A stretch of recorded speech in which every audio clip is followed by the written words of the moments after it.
본문의 말씀을 가지고 위선과 탐욕의 영을 대적하라 하는 제목으로 말씀을 나누도록 하겠습니다. 지난 시간에 살펴보았던 부분 사도행전 3장부터 4장 31절까지는 교회의 외적 사역에 대해서 다루고 있습니다. 오늘 본문은 교회의 내적인 상황에 대해서 다루고 있습니다. 오늘 본문은 세 단락으로 나누어질 수 있는데요. 32절부터 35절까지는 교회가 한마음 한뜻이 되어 서로 물건을 통용하고 또 각자의 재물을 공동체의 필요를 위해서 기꺼이 흘려보내는 그런 이상적인 공동체 모습을 보여주고 있습니다.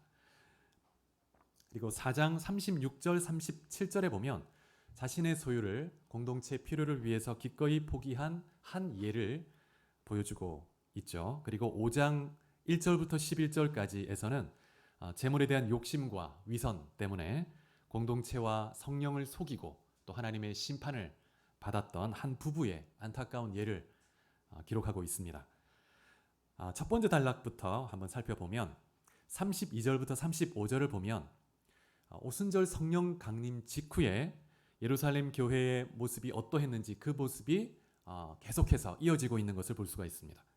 성도들이 성령 충만을 입고 한 마음과 한 뜻이 되어서 자신의 물건을 같이 함께 나누고 그리고 아무도 자기 재물을 자기 것이라고 주장하는 사람이 없었다고 말씀하고 있습니다. 모든 성도가 자신이 가진 모든 것은 주님의 것이고 자신들은 단지 청지기로서 관리하고 있을 뿐이라는 그런 청지기 의식을 가지고 있었습니다. 이런 청지기 의식은 복음의 능력과 은혜에서 오는 것이죠. 복음 안에서 우리는 독생자 아들을 아낌없이 우리에게 내어주신 하나님의 무한한 사랑과 그 은혜를 경험하게 됩니다. 그 무한한 하나님 은혜와 사랑을 경험한 사람들은 하나님 그분 한 분만으로 충분하다는 고백을 하게 되고 자신의 모든 것은 하나님의 것이라는 고백이 자연스럽게 나오게 됩니다. 그래서 그런 하나님의 은혜와 사랑에 감동해서 자발적 동기로 헌신하고 또 베풀고 나누게 되는 것입니다. 이 예루살렘 초대교회가 모델로 삼았던 공동체는 예수님과 12제자가 함께 했던 그 3년간 동행했던 그 공동체였습니다. 그래서 예수님과 제자들이 3년 동안 동고동락하면서 서로 물건을 통용했고 또 재정은 하나로 묶어서 공동재정으로 운영하면서 함께 동행했습니다. 이때 유다가 회계를 맡고 있었죠. 예수님과 12제자의 그 공동체는 인원수가 많지 않았기 때문에 공동재정으로 함께 묶어서 함께 공동생활을 할 수가 있었습니다. 함께 움직이고 항상 동행했죠. 그런데 예루살렘 교회는 이미 지금 수천 명이 되는 아마 10,000명이 넘어가는 그런 큰 교회로 성장했기 때문에 모든 성도가 자신의 재산을 다 처분하고 교회에 헌납한 후에 함께 공동생활을 할 수 있는 그런 상황이 아니었습니다. 그래서 이 예루살렘 교회 성도들은 성전에서 함께 그 솔로몬 행각에서 함께 모이거나 아니면 예루살렘에 거주하는 여러 성도들의 가정에 흩어져서 같이 교제하고 함께 모임을 가졌습니다. 그래서 성도들이 교회 공동체의 한 일원이 되기 위해서 반드시 필수적으로 자신의 모든 소유를 다 팔아서 헌납하고 교회에 들어와야 되는 그런 것이 아니었죠. 당시에 그런 그 공동체가 있긴 했습니다. 쿰난 공동체, 세례 요한이 포함됐던 것으로 여겨지는 그 쿰난 공동체는 자신의 모든 소유를 다 헌납한 후에 철저하게 공동재정으로 공동생활을 하는 것을 그런 필수로 했었습니다. 그러나 교회는 그렇지 않았죠. 그래서 사도행전 12장 12절에도 보면 마가 요한의 어머니가 그때까지도 자신의 집을 소유하고 있었습니다. 그래서 그 집에서 성도들이 모여서 같이 기도하기도 했던 것을 알 수가 있습니다. 그래서 성도들은 언제든지 자발적으로 자신의 재산 중 일부 혹은 많은 부분 혹은 전체를 처분해서 헌금하기도 했습니다. 그래서 그 재정들을 사도들의 발 앞에 두면 사도들이 가난한 자를 위해서 또 교회 필요를 위해서 하나님 나라 복음을 위해서 사용을 했던 것입니다. 그래서 초대교회 성도들이 가진 이 재정관은 청지기 의식과 자발적 헌신에 기초하고 있었습니다. 그래서 이렇게 자발적 헌신으로 성도들이 헌신하자 예루살렘 교회에 가난한 자가 없게 되었다고 말씀하고 있습니다. 34절에 보면 교회 내에 가난한 사람이 없었다고 말하고 있습니다. 이 말씀은 신명기 15장의 말씀을 성취하는 것입니다. 신명기 15장 4절 5절 말씀을 같이 한번 찾아 읽어보겠습니다. 신명기 15장 4절 5절 말씀 같이 읽겠습니다. 시작. 내가 만일 내 하나님 여호와의 말씀만 듣고 내가 오늘 내게 내리는 그 명령을 다 지켜 행하면 내 하나님 여호와께서 내게 기업으로 주신 땅에서 내가 반드시 복을 받으리니 너희 중에 가난한 자가 없으리라. 하나님 말씀에 순종하면 하나님께서 복을 주셔서 가난한 자가 없게 될 것이다. 이렇게 말씀하십니다. 근데 이 신명기 15장의 말씀은 면제년, 안식년에 대한 규례를 말씀하시는 것입니다. 그래서 매 7년마다 종된 자를 자유하게 해주고 또 빚진 자를 탕감해 주어라 하는 그런 말씀이죠. 그래서 신명기 15장 10절에 보면 이렇게 말씀합니다. 너는 반드시 그에게 가난한 자에게 필요한 대로 쓸 것을 줄 것이요 줄 때에는 아끼는 마음을 품지 말고 넉넉히 줄 것이니라. 이로 말미암아 너의 하나님 여호와께서 내가 하는 모든 일과 너의 손이 닿는 모든 일에 내게 복을 주시리라. 이렇게 말하고 있습니다. 그래서 하나님은 이 명령을 통해서 이스라엘 백성들 중에 종된 것과 가난이 계속 지속되지 않게 하신 것입니다. 그래서 하나님의 주신 복을 함께 풍성히 다 누릴 수 있도록 하시기 위해서 이러한 율법을 허락하신 것이죠. 중요한 것은 공동체 안에서 여유 있는 자가 자신의 재산을 가난한 자를 위해서 기꺼이 흘려보내는 그 희생과 헌신의 마음을 갖는 것이 너무나 중요한 것입니다. 그렇게 할 때 공동체 전체가 하나님의 부요함을, 하나님의 불을 함께 풍요롭게 누릴 수 있게 되는 것입니다. 이러한 원리는 신약에서도 그대로 적용이 되는데요. 고린도후서 8장 14절 말씀을 한번 같이 읽어보겠습니다. 고린도후서 8장 14절 시작. 이제 너희의 넉넉한 것으로 그들의 부족한 것을 보충함은 후에 그들의 넉넉한 것으로 너희의 부족한 것을 보충하여 균등하게 하려 함이라. 이 말씀은 이방인 교회, 특별히 고린도 교회가 풍요로운 넉넉함 가운데 있었는데 그 넉넉한 것으로 예루살렘 교회의 부족한 것을 보충해 주어서 균등하게 하려 합니다 하는 이런 말씀입니다. 저희 교회도 넉넉하진 않지만 그래도 우리에게 주신 이런 재정들을 가지고 우리 노회 안에 미자립 교회를 두 교회를 돕고 있습니다. 그래서 이 이방인 교회가 예루살렘 교회가 흉년으로 말미암아 정말 힘든 가운데 있었는데 그렇게 흘려보냈던 거예요. 그래서 그렇게 서로 도움으로 균등하게 하고 함께 하나님의 복을 누리게 하신다는 것입니다. 근데 이렇게 할 때 예루살렘 교회를 돕는 그 헌금을 모을 때 사도 바울은 철저하게 자발적 헌신으로 하도록 그렇게 요청하고 있습니다. 고린도후서 9장 7절도 한번 읽어볼까요? 고린도후서 9장 7절 말씀. 자, 시작.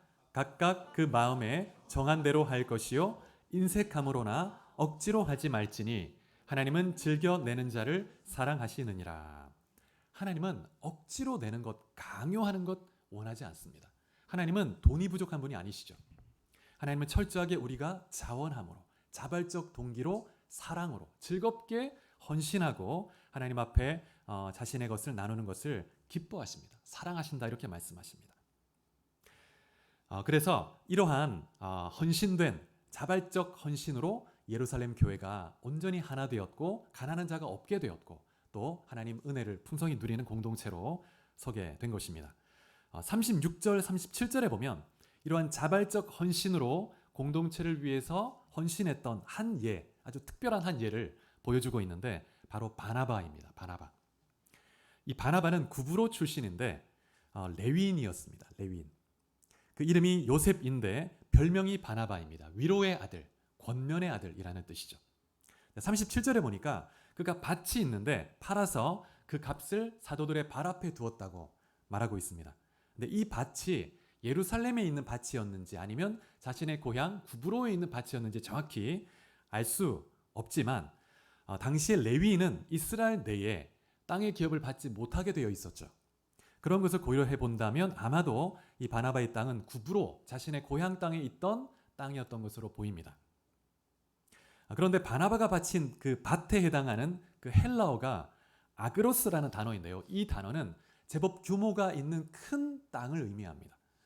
그래서 이 바나바는 아주 특별히 예외적인 아주 큰 헌신을 하고 있는 것을 보여주는 것입니다. 그래서 이 바나바가 자신이 소유한 밭을 팔아서 그 값을 헌금을 했는데, 이것은 이제 자신이 레위인으로서 이제 하나님 앞에 합당한 그런 결단으로 살아갈 것을 하나님 앞에 작정한 것을 보여주는 것입니다. 그동안 레위인이었음에도 레위인답게 살지 못했던 거예요. 그런데 다시 하나님 앞에 자신의 가진 것을 내어드리고 이제 하나님 그분을 나의 기업으로 삼아 하나님의 공급하심을 따라 의지하면서 하나님을 신뢰하면서 살아가기로 결단한 것입니다. 헌신한 것이죠. 그래서 이후에 이 바나바가 하나님의 도구로 놀랍게 쓰임받게 되는데, 여러분 잘 아시는 것처럼 바울과 함께 안디옥 교회를 개척합니다. 그래서 안디옥 교회를 개척해서 섬기고, 이 안디옥 교회를 시작으로 이방 선교가 시작이 되는데, 그 첫 번째 파송 선교사로 이 바나바와 바울이 이제 보냄을 받고 쓰임을 받게 되죠.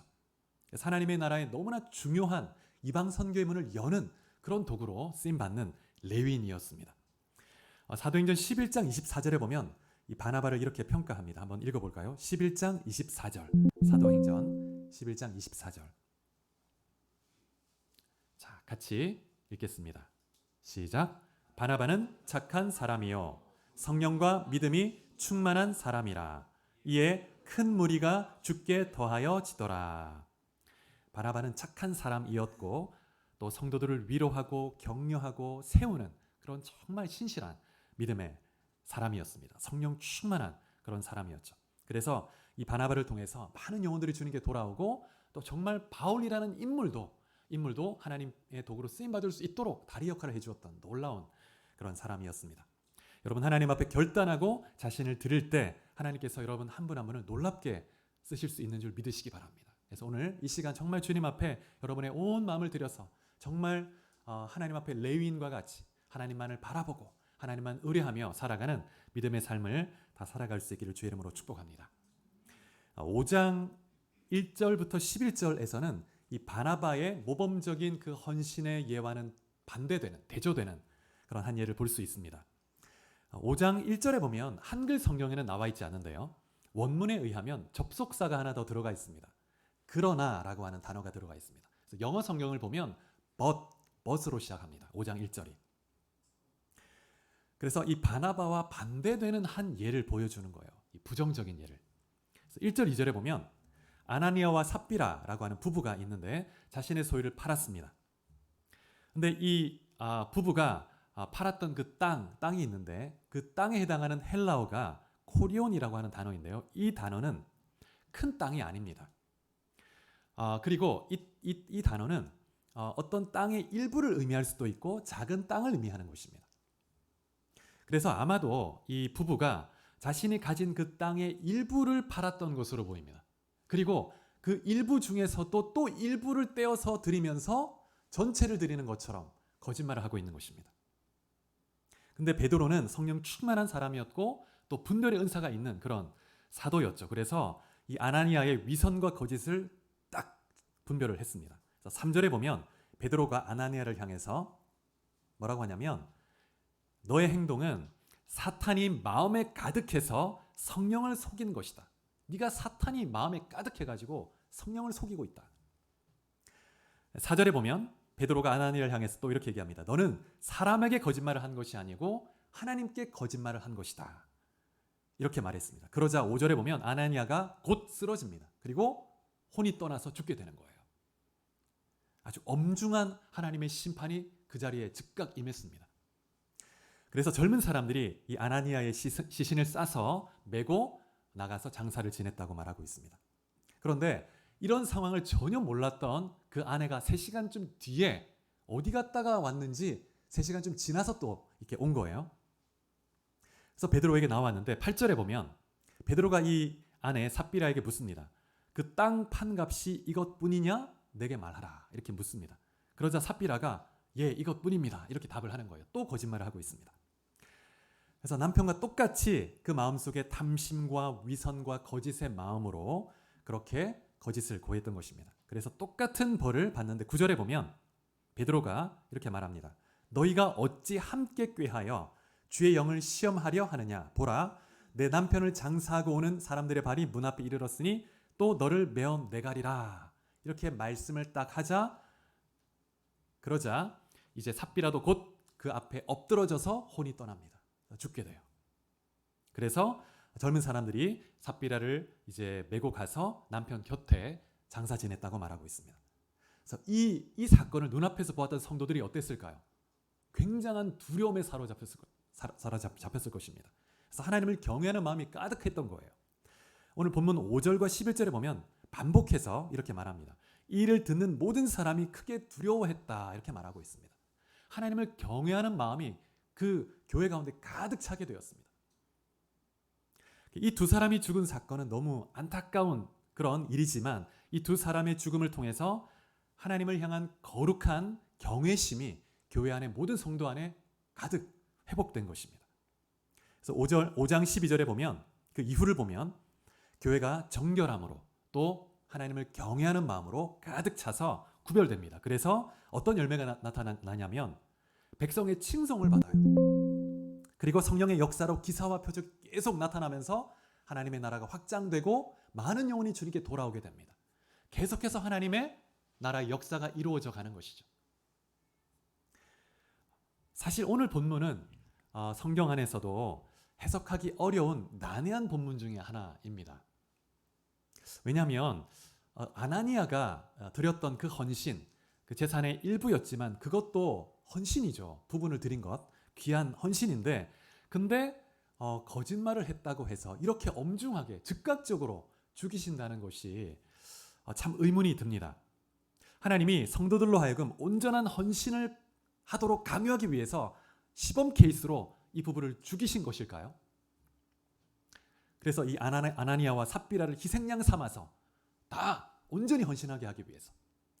여러분, 하나님은 그렇게 무정하게 아주 폭군처럼 우리를 강압해서 끌고 가시는 그런 분이 아니시죠. 하나님께서 노하신 것은 아나니아가 그 가진 것의 일부를 드렸기 때문이 아닙니다. 4절에 보면, 오늘 본문 4절 5장 4절에 보면 이 땅이 그대로 있을 때는 너의 땅이 아니며 판 후에도 너의 마음대로 할 수가 없더냐, 이렇게 베드로가 아나니아를 책망합니다. 근데 이 부분을 현대어 성경을 보면 이렇게 이야기합니다. 한번 들어보십시오.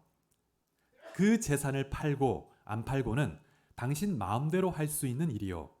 그리고 판 후에 그 돈의 얼마를 남에게 주는가 하는 것도 전적으로 당신 자유의사에 달린 것이요. 그런데 왜 이런 짓을 하시오? 당신은 우리를 속인 것이 아니라 하나님을 속인 것이요. 이렇게 말하고 있습니다. 부분을 드린 것은 전혀 문제가 되지 않습니다. 그런데 하나님 앞에, 사도들 앞에 공적으로 거짓말을 하고 있는 것입니다. 하나님을 속인 것이다, 이렇게 얘기하는 것이죠.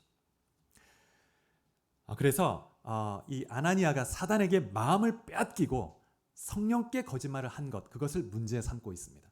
아나니아가 지금 이 사탄에게 사로잡혀 있는 거예요. 완전히 그 마음에 사탄이 가득한 것입니다. 여러분, 사단에게 마음을 빼앗기고 성령을 속이는 이 일은 짧은 순간에 갑자기 일어나는 것이 아닙니다. 성령께서는 분명히 이 아나니아와 삽비라에게 계속해서 그 내면에 있는 탐욕에 대해서 버리고 회개하고 돌이킬 것을 말씀했을 거예요. 경고했을 것입니다. 그래서 분명히 회개할 수 있도록 기회를 주고 인도했을 것입니다. 그럼에도 불구하고 이 모든 것을 무시하고 공동체 전체 앞에 와서 성령께 거짓말로 속이는 거예요. 그 안에는 위선과 탐심, 거짓이 가득한, 사단으로 가득한 마음이 있었습니다. 그래서 완악했고 영적 뻔뻔함을 보여주는 거예요. 하나님을 경외함이 전혀 없는 것입니다. 그래서 오늘 본문을 잘 읽어보면 이 베드로가 처음 아나니아를 대할 때 질문을 던지고 대답을 듣고 이런 과정을 거치지 않습니다. 즉시로 하나님의 심판을 대언했습니다. 삽비라에게는 질문을 던지고 대답도 듣고 이렇게 대화가 오고 가죠. 사실 이 베드로가 몰라서 삽비라에게 물어본 것이 아닙니다. 다 알고 있지만 삽비라에게 한 번 더 기회를 주는 거예요. 마지막으로 회개할 기회를 주는 거예요. 근데 마지막 그 회개할 기회를 삽비라는 놓친 겁니다. 남편이 죽은 것을 모르고 엄중한 심판을 받았는데 그걸 모르고 자기도 이렇게 거짓으로 고한 것이죠. 그래서 결국 그 탐욕과 위선을 버리지 못하고 하나님 앞에 심판을 받게 되었습니다. 여러분, 하나님은 우리 한 사람 한 사람을 너무 사랑하시고 오래 기다리시고 참으시는 분이십니다. 회개할 기회를 끊임없이 주세요. 하나님이 말씀하실 때 회개하고 돌이키면 하나님은 우리를 회복하십니다. 은혜를 더하시고 또 잃어버린 것을 다시 되찾게 하시고 또 기름 부으셔서 쓰십니다. 그런데 하나님이 말씀하심에도 회개치 않을 때, 완악함으로 거부할 때, 멸시할 때, 그럴 때 우리도 하나님의 심판에 직면할 수 있다는 것을 기억하고 두려워할 줄 알아야 되죠. 여러분, 우리가 이렇게 또 질문할 수 있습니다. 위선이 그렇게 큰 죄인가? 그렇게 큰 죄인가? 탐심이 그렇게 큰 죄인가? 이게 그렇게 얼마나 큰 죄이길래 하나님이 즉각 죽이시는가? 여러분, 오늘 본문에 5장 3절에 보면 아나니아에게 베드로가 어찌하여 사탄이 마음에 가득하여 성령을 속였느냐 이렇게 얘기하는데, 여러분, 사탄으로 그 마음이 가득한 자, 사탄에게 완전히 붙들린 자에게 드러나는 가장 큰 특징 중에 하나가 위선이고 탐욕 같은 것입니다. 그래서 아주 엄중하게 경고하고 계신 것이죠. 여러분, 예수님께서 바리새인들에게 가장 크게 책망한 것이 뭐냐면 바로 위선이었습니다. 외식, 위선이죠. 주님은 그들을 향해서 뭐라고 하시냐면 독사의 자식들아, 독사의 자식들아 이렇게 부릅니다. 우리는 위선을 가볍게 생각할 수 있습니다. 그런데 주님은 굉장히 엄중하게 다루십니다. 그래서 위선은 자기 의와 긴밀히 연결이 되는데, 위선자는 자기의 의를 드러내려고 합니다. 그래서 마음이 가난하지가 않아요.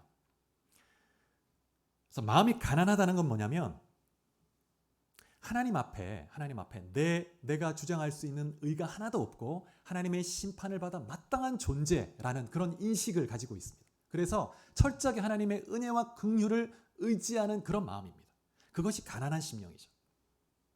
하나님의 은혜와 긍휼이 아니면 나는 이 죄로 인해서 영원한 심판을 받을 수밖에 없습니다. 하나님의 은혜를 전적으로 의지하며 매달리는 그 마음이 가난한 심령이고, 그러한 자에게 천국을 소유하는 은혜가 베풀어지는 것입니다. 그런데 위선자는 그렇게 하지 않아요. 위선자는 자기의 의를 드러냅니다. 그러한 사람은 하나님의 은혜를 경험할 수 없죠. 그래서 하나님이 받으시는 마음은 정말 진실함으로 자신의 부패함을 인정하며 죄인임을 시인하며 하나님의 은혜를 구하는 그런 사람입니다. 근데 사실 이런 위선의 죄는 오늘 이 시대에 보면 우리가 많이 범할 수 있고, 또 그 누구보다 목회자, 지도자, 선생 이런 자리에 있는 사람이 더 취약한 그런 존재라고 할 수 있습니다. 그 내면은 온갖 더러움으로 늘 쓰러지고 또 범하면서도 겉으로는 말씀을 대언해야 되고 또 겉으로는 경건한 척 해야 되기 때문에 정말 이 위선의 죄에 늘 넘어질 수 있는 존재가 목회자이고 그런 또 선생의 위치에 있는 사람들일 수 있습니다. 야고보서에 보면 그래서 이렇게 말씀합니다.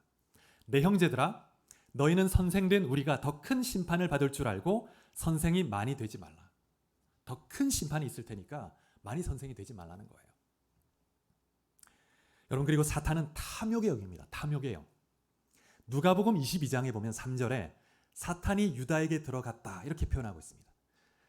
다른 복음서에서는 사탄이 유다에게 예수님을 팔려는 생각을 넣었다 이렇게 표현하는데, 누가복음에서는 사탄이 들어간 것으로 표현하고 있습니다. 근데 사탄이 들어가고 나서 유다가 대제사장들에게 가서 돈을 받고 예수님을 넘기기로 약속하죠. 계약을 체결합니다. 그리고 요한복음 12장 6절에 보면 유다의 그 위선과 탐욕을 볼 수 있는 장면이 나오는데, 마르다가 자신이 가진 그 향유 옥합 1년치 연봉에 해당하는 아주 값비싼 향유를 예수님의 발에 부어드립니다. 다 쏟아 부어드리죠. 주님을 향한 사랑과 헌신의 그런 표현이었습니다. 그런데 이 장면을 보고 유다가 이 마르다의 행동을 폄하합니다. 그러면서 자신의 의를 드러내면서 경건한 척하면서 뭐라고 하냐면, 어찌해서 이 향유를 300데나리온에 팔아서 가난한 자들에게 주지 아니하였느냐 이렇게 얘기합니다. 그러면서 폄하하는 거예요. 근데 이 본문은 이렇게 얘기합니다. 이렇게 말함은 가난한 자들을 생각함이 아니요 그는 도적이라 돈괴를 맞고 거기 넣는 것을 훔쳐감이러라. 유다는 탐욕이 가득한 사람이었습니다. 그래서 돈괴를 맞고 있는데 가끔씩 돈을 훔쳐가는 거예요. 자신의 주머니에.